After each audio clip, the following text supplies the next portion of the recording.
একমাত্র শিক্ষাই সভ্য জাতি গড়তে পারে, এই স্লোগানকে সামনে রেখে ময়মনসিংহের মরহুম অ্যাডভোকেট ইমান আলী ছাত্র কল্যাণ ট্রাস্টের 2023 সালের বৃত্তি পরীক্ষায় কৃতী শিক্ষার্থীদের মাঝে বৃত্তি প্রদান করা হয়। বিস্তারিত IHB ডেস্ক রিপোর্টে।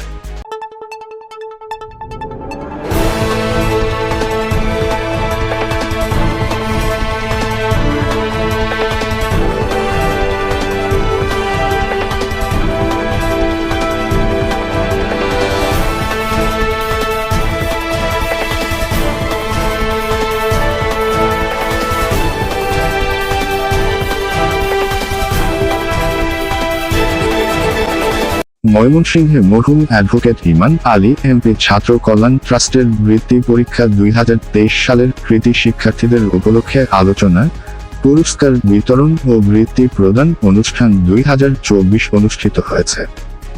5 অক্টোবর শনিবার সকাল 11টায় স্থানীয় শিকারীকান্দা সুমন বাজারের আমলিতলা উচ্চ বিদ্যালয়ের হলরুমে এ বৃত্তি বিতরণ অনুষ্ঠিত হয়। ট্রাস্টের সহসভাপতি আব্দুল মালেকের সভাপতিত্বে ও যুগ্ম সম্পাদক মোহাম্মদ মনির হোসেনের সঞ্চালনায় আলোচনা সভায় বক্তব্য রাখেন চার্টার্ড অ্যাকাউন্ট্যান্ট মোহাম্মদ সাজিদুল হক তালুকদার, ডাক্তার ফাতিমাতু জহরান্নহা, প্রভাষক মুচিমোহা, সাংবাদিক মোহাম্মদ মফিজ উদ্দিন তালুকদার, ট্রাস্টের পরীক্ষা নিয়ন্ত্রক GMM মোফাচ্ছেরুর রহমান, মোহাম্মদ জিয়াউর রহমান। এ সময় মরহুম অ্যাডভোকেট ইমান আলী এমপি পরিবারের সদস্য ডক্টর ছালাং, ইসমত আরা আশা, ইশরাত মোহাম্মদ শেলু সহ বিভিন্ন শিক্ষা প্রতিষ্ঠানের পরিচালক, প্রধান শিক্ষক, শিক্ষার্থী উপস্থিত ছিলেন।